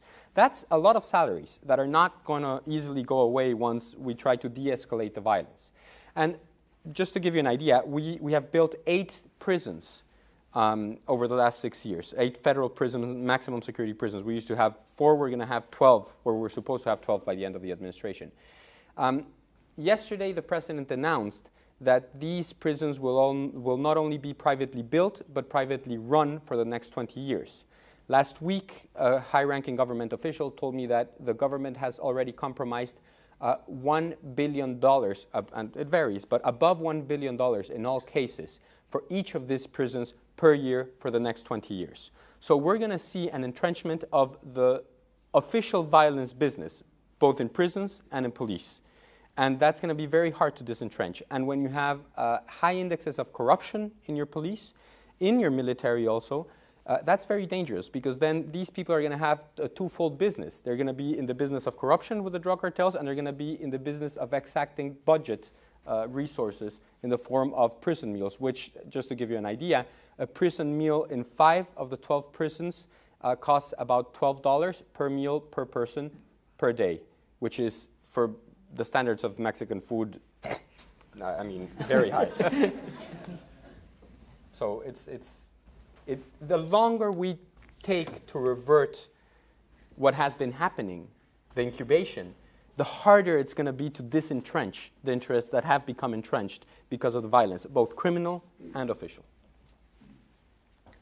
I think before we open it to questions, I just want to put a point on one of the things I mentioned before, and then we can include the international conventions later, which is beyond the price mechanism, which I think is clearly important. What are the other factors that would affect and maybe attenuate the increases in use that you guess at? You don't forecast, but you guess at. And I think in particular, we tend to focus on the United States here. That's where we are. And we have a form of unbridled commercialism that you might be able to expect or predict in terms of a regulated market, because we have a peculiar system where a corporation is a person and has the rights of a person. Other countries may be able to exercise much stricter regulatory control because of their institutions, because of their culture, because of their politics. I'm not sure how well that is taken into account so far in what we've talked about. So I'd like you guys, the authors in particular, to respond to that. And the other question is, Mark, you mentioned something about the impact of increased use on alcohol, one way or the other, could swamp all other net cost, positive or benefit. And I wonder if you could say, you said the data doesn't tell us much. What does the data tell us? Why don't we just start there, and then people want to get hands up, and we'll take some questions. I can handle that one. Yeah, go ahead. Yeah, I mean, So, one of my lines that I like to give is, I think it'd be relatively easy to design a good legalization regime for a really paternalistic European country that believes in social engineering. I think it's much harder to design a good legalization regime for Americans. I would guess that if we go this route, we're going to end up with regulatory structures that are no more constraining than what we now have for alcohol. But if you were to allow a government monopoly, that gets rid of a lot of the advertising, even if you don't ban it, because there's no company that has an incentive to spend the money on marketing. And likewise, if it's a government monopoly, it can decide where it wants to locate and so on. Now, you said these non-price effects might restrain use, and there's the one that's always mentioned, the forbidden fruits. If something is no longer prohibited, you take away some of the allure. But a lot of the other non-price effects tend to lean towards greater consumption because it's less health risk if you know for sure what is in it. There's less social approbation. There's less risk of losing a job. There are a host of these things. When we did the California analysis, Rob McCoon was the one who was tasked with trying to look across that giant literature and take the best guess. And he had a very broad range of the impact of the non-price effects, but they tended to be positive. That is, the total change in consumption would be larger than the change predicted just by the price increase alone. Mm-hmm. John, with respect to your question about the impact of marijuana legalization on alcohol consumption, there is very little literature out there which says when you change the price of marijuana, how does that influence alcohol consumption? For the economists in the audience, this is the cross-price elasticity. There is some literature which looks at the effect of marijuana decriminalization on alcohol consumption, but a lot of that we now believe is kind of bogus because we don't put a lot of faith into those decriminalization measures. There are two studies that I'm aware of where they've actually looked at how changes in marijuana prices influence alcohol consumption. One came out in the late 90s, and it was Frank Chaluka and someone else. And I mean, their findings depended on the model, so they didn't really come to a strong conclusion. And then Rosalie Bakula. And also on the ethnicity. Yeah. They had positive results for white, Latinos, and a different outcome for African Americans, I think. I don't remember. There were differential effects, but I mean, there was no strong conclusion out of that paper. And then Rosalie Bakula and Jenny Williams had a paper published in 2004 where they were able to look at this, and they found that there were actually complements, meaning that when marijuana prices went down and marijuana use went up, alcohol use went up. That said, it was statistically significant, but it was very small. But notice that those are the effects of relatively small changes in policy, where alcohol is still legal and marijuana is still illegal. We've got nothing on the size of the change in availability and social approbation that would come from legalization. There's one study that's not out yet, but Greg Bonet, one of my students at UCLA, looked at counties in California that did or did not permit dispensaries and found a decrease in the share of alcohol fatalities that were drunk driving in places that did permit dispensaries. So there's a tiny bit of evidence for substitution on a fairly large change in policy. But I think anybody who was willing to risk $5 either way on whether heavy alcohol use would go up or down would be a gambler. In particular, the effect over the first year and the effect over the first decade needn't be the same. One possibility is that if people have two legal intoxicants available to them, more will find the intoxicant they enjoy. The general social taste for intoxication will change, and you'll get more use of both. I don't have evidence for that. It's a plausible story. There's no evidence you can gather under prohibition that would much inform you. So my view about the Washington thing is, look, if Washington wants to do it, if Uruguay wants to do it, the U.S. federal government should say, God bless you. Right? You guys want to take the risk, be our guest. Unfortunately, that's not what I'm hearing from Washington as the likely response. Great. That's a good note to open it up. So, John, there's one thing I wanted to mention on one of your questions. You asked about the measures that could take the edge of some of the negative aspects of legalization. So coming from tobacco control, one of the things I would say is that one of the very important measures that could be taken is to restrict, ideally ban, marketing From tobacco control, we know that most of the growth in markets, especially in the vulnerable population, comes from marketing. Now, in most of the world, there are reasonable free speech laws that do not allow for marketing the way you have it protected here in the US. I mean, you know your free speech doctrine is quirky when anonymously giving money is deemed speech, right? So for most of the world, if you implement legalization with good policy measures, I think you can take a lot of the edge off. And again, you know, it's a plausible story, as you say, but a lot hinges on marketing. And I think probably there is no country worse prepared for regulating marketing than the United States.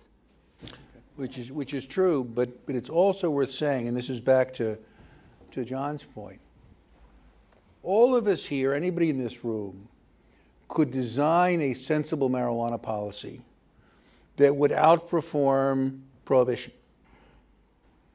We could also do the same thing for alcohol. We could also do the same thing for tobacco. But we have the policies we actually have. And we have to ask the question, if we're not going to have state monopoly, will the policy we design on our blackboard survive the political process when the cannabis industry is out there lobbying as vigorously against cannabis controls as the alcohol industry lobbies against alcohol controls? So we have to ask about the political economy of legalization. I have to say, worldwide tobacco control does not fill me with optimism about how any country would regulate a listed industry. Even state monopoly is not 100% safe. Look what American states have done with their lottery monopolies, with completely shameless marketing. The story is about Napoleon III, whose health minister came to him and said, look, you know, the state tobacco monopoly is a complete catastrophe from a health perspective. And Napoleon said, I will be delighted to abolish that vice as soon as you can show me a virtue that yields an equal revenue.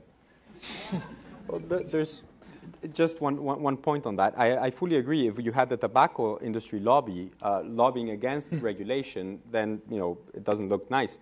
But you don't have the tobacco industry lobby yet. I mean, the tobacco industry has had years of developing its lobbying capacity. So in a very literal way, it all depends on whether you nip it in the bud or not. Yeah. All right. Many questions. Many questions. I'm going to ask that you stand, identify yourself, and please be as brief as possible with your question. Yeah, Farzan Illich from Koha. The central question is why this idea doesn't get traction in the U.S. I mean, Brookings and Rand are not your far left radical fringe organizations. They can talk about it.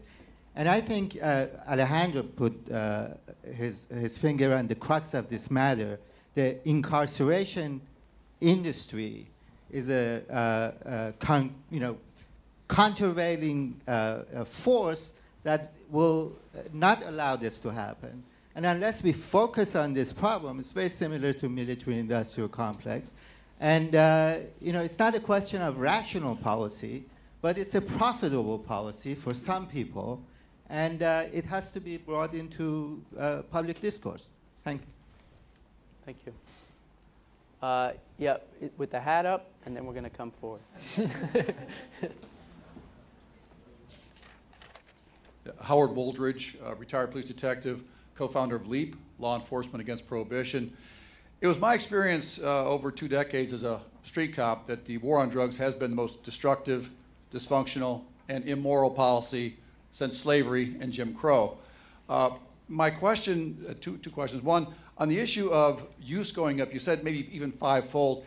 Is this, from what you have from data or talking to experts, going to be a drug substitution, or this is going to be brand new users? In other words, what is the drug profile of a person not using marijuana today, but with a legal regulated tax market start up? Will Muslims and Mormons start using it? Will teetotalers, for young people, that means people who don't drink, people who don't drink today, will they start smoking marijuana?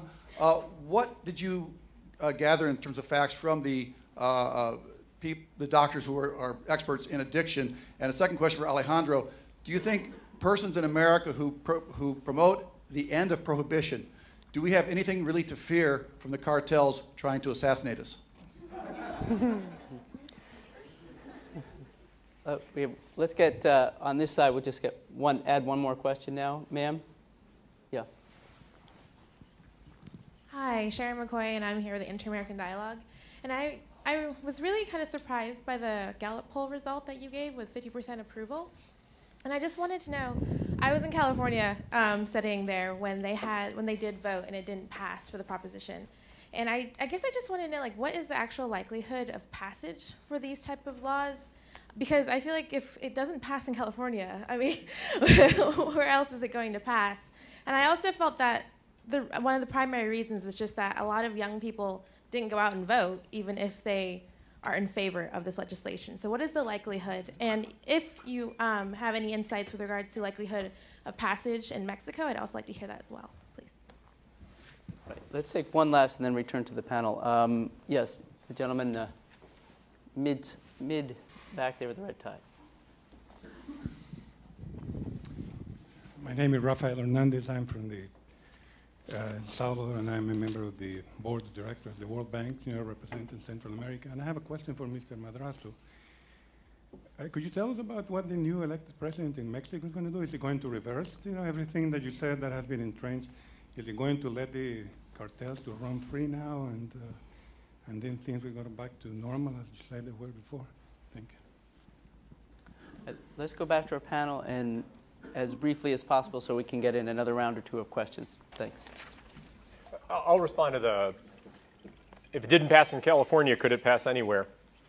I think we suggested it's a close call. It may not pass other places. In California, it could have passed. 46% voted yes. 7% more said they favor legalization. They just didn't like Prop 19.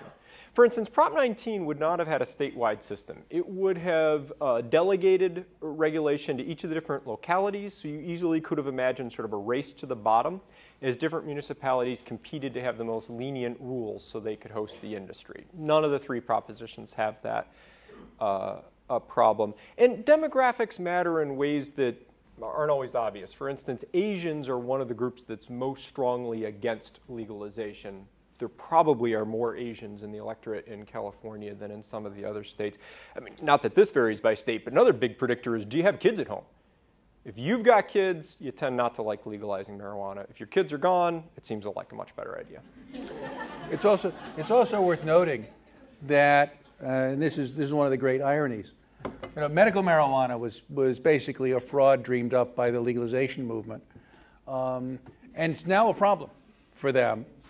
The 3 counties in California that grow all the marijuana all voted no on Prop 19. The main opposition to the Washington State marijuana legalization initiative comes from the Washington medical marijuana industry, because their profitable racket gets destroyed the minute marijuana is legalized. So life is complicated, but Prop 19 in California was an unusually stupid proposition. And it was voted on in an off-presidential year, which means a much older and more conservative electorate. I think if a sensible proposition, if the Washington proposition were on the ballot in California now, would have passed easily. But the medical marijuana industry in California did not want to see a legalization proposition on the ballot. And as somebody said, many of the supporters of the proposition wouldn't put their bongs down long enough to gather the signatures. So life was complicated. With respect to how consumption would change, no one knows. No one knows. I mean, not only are there the price effects, but then we also don't know what's going to happen with respect to marketing or what the federal government's going to do. But when we were looking at this with respect to Proposition 19 in 2010, we tried. We estimated what we thought a reasonable price decrease would be, and then actually tried to figure out, well, what would that actually mean for consumption? But it turns out we would expect such a large drop in the pre-tax price. In order to do those projections, it actually requires that you know what the demand curve for marijuana looks like. And no one knows what that looks like. So we walked through an exercise saying, well, when you're in Econ 101, there are 2 types of demand curves, constant elasticity, linear demand. What happens when we put both of those into the model? And the bottom line is that your assumptions about what the demand curve looks like really matters. I mean, it wasn't implausible to see increases of potentially 50 or 100%. But to kind of put this in perspective, right now, if you throughout the country, or actually in California, past month consumption is around 6 to 7%. So if you look at everyone who's 12 and older, 6 to 7% admit to using marijuana in the previous month. If you were to double that and say that was actually, to where it would be 13 to 14%, you'd actually be back to where we were in the late 70s. Granted, the marijuana today is a little stronger, and we have a little less disco, but we have actually lived in a world where past month marijuana consumption was twice as high. The other way to think about it is, I don't know of any strong argument that alcohol is more fun than pot. I mean, look, I'm a child of the '60s. Smoking marijuana is more fun than drinking beer. If cannabis rose to the alcohol level, that would be a huge increase. Now, if you think that everybody who could ever get in trouble with drugs is already in trouble with drugs, then by definition there's no problem. But I don't see any logic or evidence that supports that. I think if we offer a second legal intoxicant that's heavily marketed, we're likely to find some people who don't like getting drunk, who find out they like getting stoned. And that suggests to me that the total number of people who are in trouble with drugs is going to go up. Don't know how much. And I don't think there's any way to know how much. And the way to think about this is not to say, would I, as a 45-year-old, suddenly change my intoxication consumption patterns? Nobody starts using an intoxicant that they've not tried by age 23. Right? If you haven't started something by 23, it's very rare that you pick it up. You got to roll back the clock and say, suppose I were 16 or 18 or 19, and this was cheap, marketed, not subject to social sanction. Would I have changed my decisions then and then carried the habit forward? It's not that we're expecting a bunch of adults past that age to suddenly pick up the consumption. Well, let me address some of the concrete questions and then the general one. So first, as to the risk of cartels assassinating pro-legalization advocacy in the US, I certainly hope not, because being one of Mexico's most visible legalization advocates, I certainly hope that assassination is not something that I'm going to be looking for. Now, this gives me way to the second question, and that's passage in Mexico and how likely that is. I'm for legalization mostly because I think that we are going to legalize. I mean, I think that's going to happen within my lifetime, at least marijuana, and we'd better start thinking about how we're going to legalize it and how we're going to regulate it.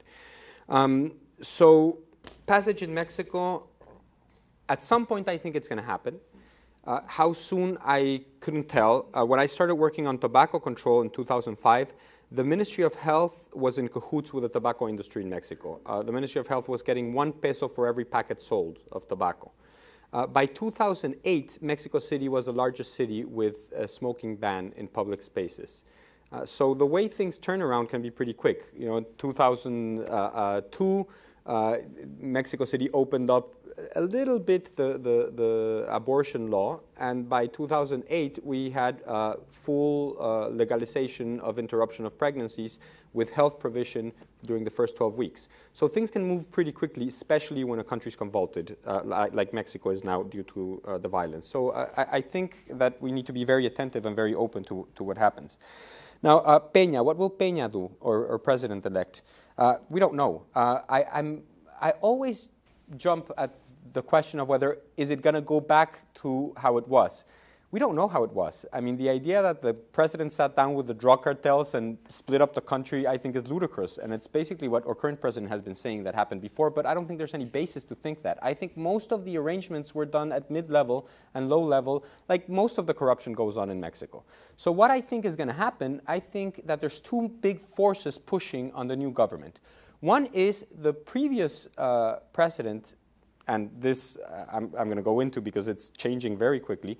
The previous government is basically crying wolf and saying, literally, if there is a substantive reduction in violence when the new government comes in, it will be proof that they're in cahoots with the narcos. So, I mean, that's just ludicrous. I mean, everybody wants violence to go down, right? On the other hand, everybody's sick of the violence. The current president's party ran on a drug war platform in 2009 and in 2008, and in 2009 and 2012, and in 2012 it ended up third place in the presidential race. The first time that happens in Mexican history. Never in Mexican history has a sitting government ended up in third place in a presidential election. So these two forces, I hope, are going to bring Peña to the sensible conclusion that whatever he does, he has to shift from what is being done right now, which seems to be tailored to be as harmful as possible for the Mexican population. I think we will see, just very briefly, Calderón a couple of days ago showed up at the United Nations and called for a review or a revision of the international regime, including prohibition, and he said we should even look at market regulations. People have asked me, what do you think of that? And first off, I think he's either a cynic, because he's saying exactly the opposite within Mexico, or schizophrenic with multiple personalities. In any case, let's take advantage of that, because that might just open up the space for a serious, reasonable debate, which we haven't had in Mexico. If you haven't had in the US, even less so in Mexico, where the government has had it as its rallying cry for the past 6 months. And just on consumption, I just want to say we need to distinguish very clearly between consumption as a general phenomenon and problematic consumption.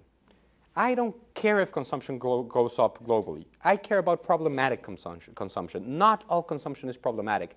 And if we focus our policies to work on the consumption that is problematic and focus our resources there, we can produce good, reasonable policies that will mitigate whatever health risks come from shifting policy. I really want to agree with that. If we look at the volume of marijuana, which is what most of these models are estimating, the volume of marijuana is not driven by the number of responsible users any more than the volume of alcohol is driven by responsible users. Responsible users are of no interest to the industry. They simply don't use enough. So when we're looking at big increases in total volume, we have to be looking at big increases in abuse. I completely agree with you. The number of people who get stoned on Saturday night is just of no interest from a policy point of view. It's hard to believe that that's all that would change, that the marginal user has a zero risk of going on to abuse seems to me not very plausible.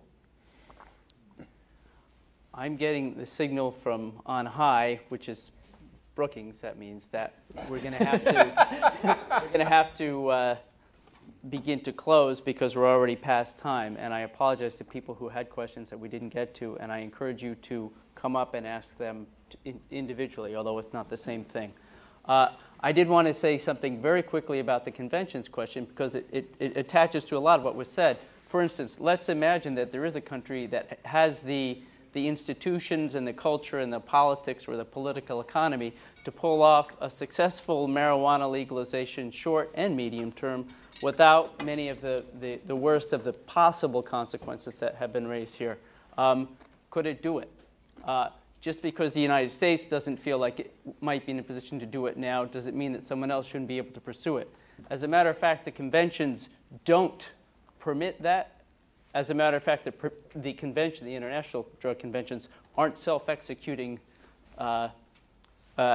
treaties. So it's a political question ultimately, and there's the question of if governments are willing to push the envelope now, that is going to begin to change what the discourse is, and we can already see it, including from sitting governments raising this debate. So I want to give all the panelists one last remark that they want to make, and I also want to thank Brookings and all of our participants for today's panel.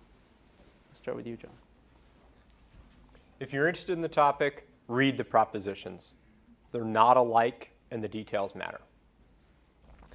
Thank you very much for allowing me to speak with you. One of the things that I've learned and that I'm increasingly convinced of as I work this topic is that not all drugs are the same, not all uses of one drug are the same, not all communities where one drug is used are the same, and I think it's very important that between communities, between countries, we have a dialogue as to what the effects of the policies of one have on the other. And I think it's a very good step to start thinking about this differentiated but in dialogue.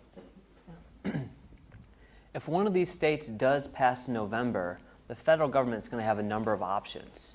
They could either try to totally crack down, or they could be hands-off, as John suggested, or they could actually use their discretion to help shape what it actually looks like. So this whole idea about trying to make sure you reduce marketing or you reduce advertising, potentially what some of the different federal agencies could do is they could use their discretion to make that their priority. If you advertise, if you market, we're going to go after you. There are a lot of options there, and I hope there's more discussion about that.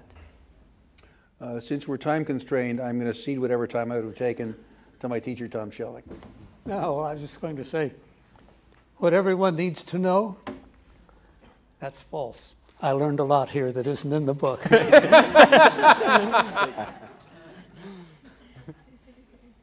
that note, I want to thank you all, the audience, and again, you all, the panelists, and Brookings. And this topic is, I think the debate is only going to get more serious and more interesting. So thank you very much.